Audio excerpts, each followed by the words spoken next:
It happens quietly. It does not arrive with a fanfare or a sudden, dramatic breakdown, but rather, it settles in the corners of your life like dust you keep missing with the cloth. You reach a point in the middle of your journey where you look around, and everything looks exactly as it should. The structure is there. The responsibilities are managed. You have met, or perhaps even exceeded, the major milestones society sets for a successful adult life. And yet, beneath the surface of this well-constructed reality, there is a hollow space, a sense of emotional exhaustion that runs deeper than mere fatigue. This exhaustion is not cured by a vacation or a weekend of rest. It is the deep weariness of maintaining performance.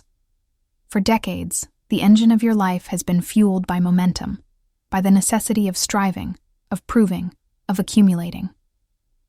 We are conditioned early on to believe that life is a series of escalating climbs. You climb the school ladder, the career ladder, the financial ladder, the family ladder. And when you finally pause on what feels like a significant landing, you expect the reward to be profound satisfaction. Instead, you often find silence. This is the central conflict of midlife psychology, the one we rarely discuss honestly. The profound disappointment of realizing that achieving the goal does not deliver the promised internal state. You did everything right. You checked the boxes. You played the game according to the rules set by your parents, your teachers, and the broader culture. The security is there. The comfort is present. But the meaning has dissolved, leaving behind a residue of quiet frustration. This frustration is particularly corrosive because it feels unearned. How can you be frustrated when you have so much? This internal contradiction forces the disappointment underground, where it festers, leading directly to the sensation of emptiness. We confuse the presence of activity with the presence of purpose. Our days are full, aggressively full, of tasks, meetings, errands, maintenance. The mortgage must be paid. The children need transportation. The reports must be filed. We become superb managers of complex logistics, but we slowly lose touch with the simple question of why we are managing all this complexity. The routine, once a comforting structure, transforms into a tyranny. It locks us into place, demanding our energy and attention, leaving no space for reflection or deviation. The psychological weight of this routine is immense. It is the weight of repeated motions that no longer feel connected to a living identity. We are playing a role we mastered years ago, but the script is now boring, and the actor feels absent. This is why many people in their 40s and 50s experience a profound crisis of identity, even if it remains silent.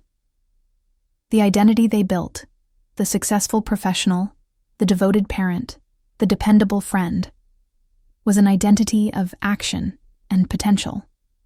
Now that the action is repetitive and the potential has largely crystallized into reality, those labels feel thin, inadequate.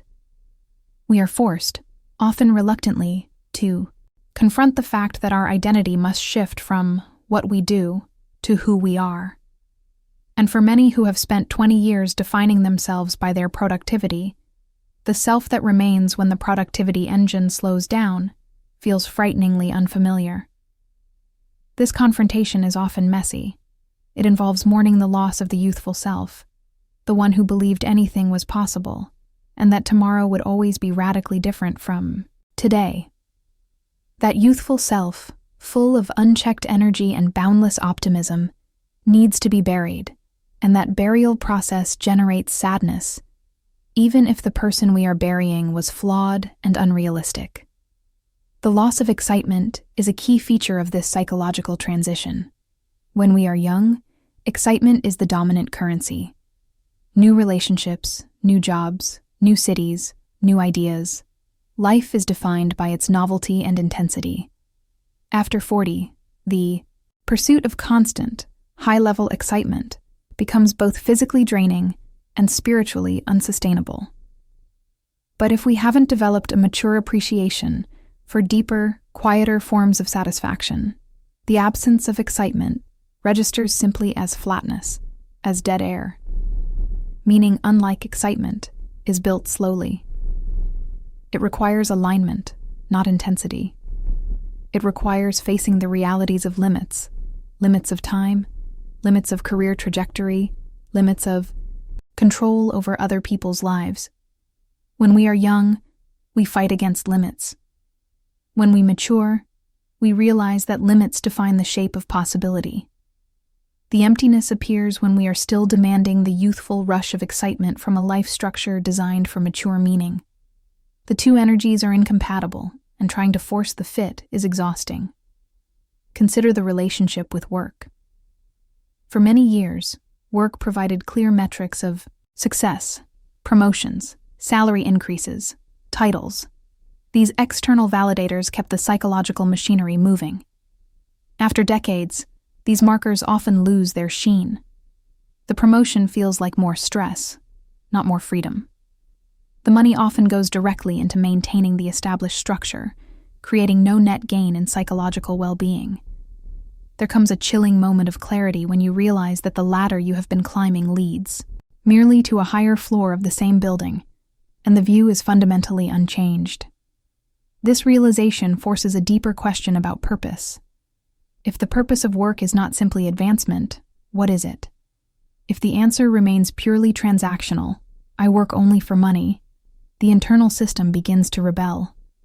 We crave contribution, impact, and a sense of legacy, however small.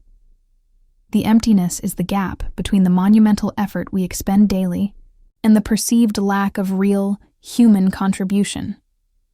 We start to feel like cogs in a machine designed purely for profit or institutional survival, rather than active agents shaping a meaningful world.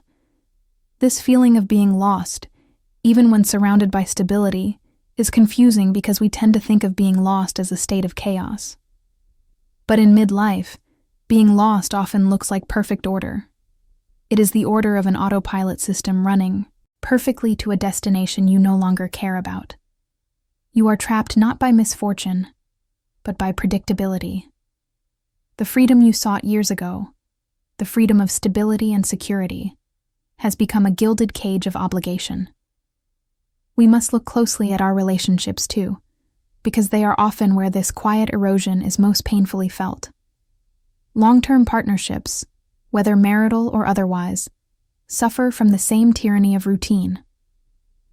We stop, being curious about the person beside us because we assume we know the entire narrative. Intimacy erodes not through conflict, but through assumption and shared silence. We live parallel lives, coordinating schedules and managing shared logistics, but rarely intersecting on a deep, vulnerable emotional level. The deep psychological conflict here is the fear of disturbing the peace. We worry that questioning the structure, the job, the home, the relationship, will lead to total collapse. So, we maintain the silence. We manage the small disappointments, stacking them up until the weight of the unspoken becomes unbearable. We deny the need for realignment, preferring the known pain of stagnation over the unknown risk of honest conversation and genuine change. This is the moment when the psychology demands a shift from external validation to internal alignment. For too long, we allowed our inner compass to be calibrated by external measures. What others thought, what the market valued, what the neighbor achieved. The emptiness is the soul's reaction to chronic misalignment. It is the quiet scream of the self that has been neglected in favor of the social self. To address this, we must first learn to sit with the emptiness without trying to fill it immediately with activity, consumption, or impulsive change. The emptiness is a messenger, not a monster. It is telling you that the framework of your life is now too small for the person you have become. It demands radical subtraction before it allows for genuine addition. We need to engage in the necessary work of unbecoming. Unbecoming involves peeling away the layers of expectations, obligations, and identities that were adopted not by choice, but by cultural osmosis or historical accident. It is the slow, painstaking process of distinguishing between responsibilities that sustain your life and responsibilities that merely drain it. This process often involves a deep reevaluation of time. Time after 40 feels finite in a way it never did before. When you are younger, time is an infinite resource to be spent lavishly. In midlife, it becomes precious and non-renewable. This realization is painful, but it is also liberating. It provides the necessary urgency to stop wasting time on activities and people who deplete your core energy. The psychological shift involves trading the metric of quantity for the metric of quality. This applies to everything: work, friendships, possessions, and thought. We learn to say no, not out of malice or selfishness, but out of necessity for psychological survival. Saying no to external noise is saying yes to internal clarity. This is often interpreted by others as pulling away, as becoming difficult or withdrawn, but it is, in fact, an act of mature self-preservation. We must also confront the phantom limb of potential. This is the psychological pain of knowing there were paths not taken, talents unused, versions of ourselves that never fully materialized. In youth, this potential was a hopeful fuel. In midlife, it can become a source of regret. The work here is to integrate that regret, not fight it. To understand that the choices made were the only choices that could have been made by the person you were then, given the knowledge you possessed. You cannot go back and retrieve the phantom limb.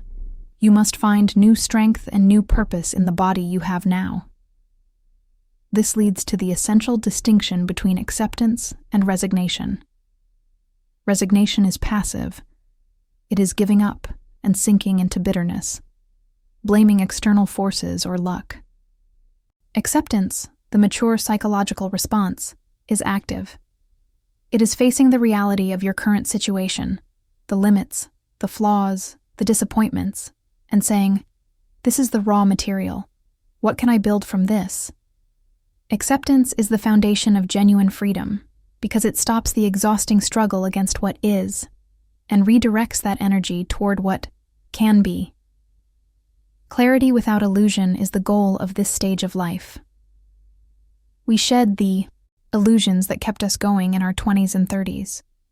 The illusion of perfect control, the illusion of limitless time, the illusion that external success guarantees internal peace. The clarity that emerges is often stark, even cold, but it is stable. It is the understanding that happiness is not a fixed state to be attained, but a byproduct of a life lived in alignment with one's authentic values. We begin to value the small moments of presence, the quiet dignity of a well-made cup of coffee, the warmth of sunlight on a difficult morning, the brief, unspoken connection with a loved one. These moments, previously overshadowed by the noise of ambition and striving, now become the anchors of reality. This is not settling.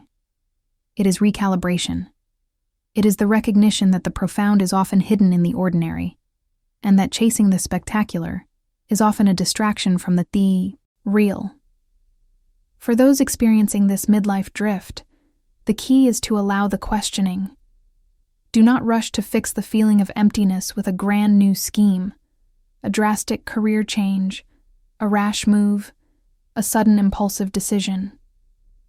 These are often attempts to bring back the excitement of youth. Instead, approach the emptiness with quiet curiosity. Ask, what parts of my structure are rigid? What commitments are no longer serving my deeper self? Where am I, still living according to someone else's blueprint? This quiet excavation takes courage. It means disappointing people who rely on the old version of you. It means tolerating the discomfort of ambiguity, of living without a clear 5-year plan for the first time in decades. But it is only in this space of ambiguity that the true self, the mature self, has room to breathe and redefine its terms of engagement with the world. The shift is, ultimately, from performance to presence. We move away from the metrics of achievement and toward the metrics of connection, contribution, and alignment. This is where true psychological resilience is built after 40, not by striving harder, but by simplifying deeper, by honoring the quiet voice that knows the difference between what the world demands of you and what your soul actually requires. The emptiness is simply the echo chamber of that quiet voice, finally loud enough to demand your attention. Listen to it. It is telling you where the real work begins,